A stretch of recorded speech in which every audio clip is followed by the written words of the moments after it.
कौन है फिज़बा? अस्सलाम वालेकुम, कैसी हैं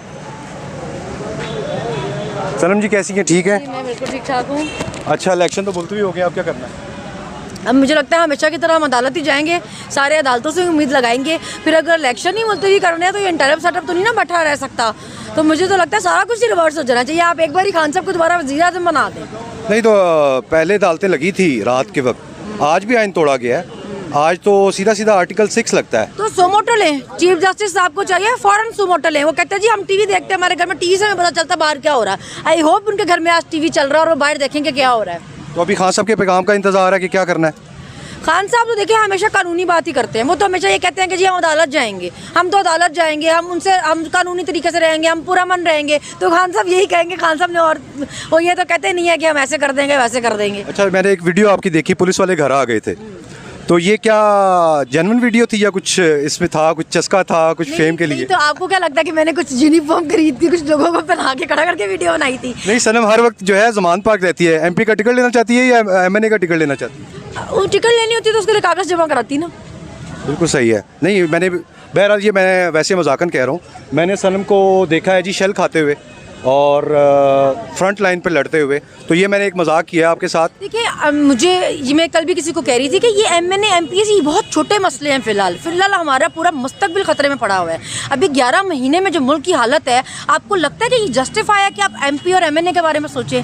आपको तो किसी भी तरह इन चोरों से जान छुड़ानी है। नहीं तो अगर ये 11 महीने में ये हाल कर सकते हैं तो आप सोचिए अगर इनको थोड़ा और टाइम मिल गया मुल्क का क्या हाल करेंगे। तो ये तो बड़े छोटे मसले रह गए एमएनए एमपीए। बस किसी तरह खान साहब हमारी इन मनूसों से जान छुड़ा दे।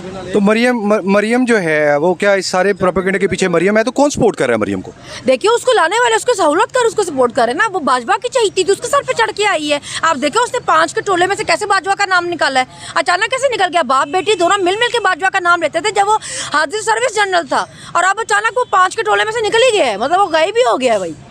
नहीं तो बार बार जनरल फैज कर रही है वो। तो हाँ, बस वो एक जनरल पकड़ लिया उसने। अगर फैज तो सीनियर नहीं ना था, सीनियर तो बाजवा था, तो फैज उसकी मर्जी के बगैर तो कुछ नहीं कर सकता था। तो अगर फैज आपके मुताबिक है कसूरवार तो जनरल बाजवा कैसे नहीं है? पर दोनों है ना। अच्छा, लास्ट क्वेश्चन मीडिया एंकर्स के बारे में, जो पीटीआई मुखालिफ मीडिया एंकर्स थे, अब तो ये सारा प्रोपेगेंडा खुल गया क्योंकि बाजवा साहब का एक इंटरव्यू आ गया। तो उन्होंने बताया कि सारा कि किस तरह वो तो नहीं करते थे, बाकी जर्नैल कर देते थे। किसी को फायर लगता है वो बाकी जर्नैल कर देते थे। तो ये क्या कहानी है? अब तो वो समझ से बाहर है। ये क्या कहानी क्या असल में? देखें, जिस तरह इमरान रियाज साहब कहते थे कि इन्होंने हमें फाइल्स दिखाई पहले और फिर मुकर गए खुद से, हमें कहने लगे नीचे पार्टी बदलो। तो वो वक्त ने साबित किया ना कि वो सच्चा था आदमी। वो सही कहता था। पहले इनको पूरे करप्शन के सबूत दिखाए गए कि जी ये देखो कि लोग कितने करप्ट हैं, और फिर खुद क्योंकि डीले कर ली, क्योंकि अपनी करप्शन भी सामने आने का खतरा था, मुआहदे कर लिए, चोरों को मुसल्लत किया था कि चोर इनको कुछ ना कहे। इन्होंने खान साहब को क्यों हटाया है? क्योंकि बाजवा साहब के अपने खानदानों की पूरी लिस्ट बाहर आ गई थी। देखिए किसी ने उस बारे में बात की है कि कैसे उसकी बीवी बच्चों के नाम जितादे निकल आई थी। तो उसको ये बेसिकली उस चोरी को छुपाने के लिए था जो इन चोरों को लेके आया था कि दोनों चोर मिलकर आपस में एक दूसरे को कुछ नहीं कहेंगे। पर वक्त ने पोल खोला ना। फिर बहुत शुक्रिया।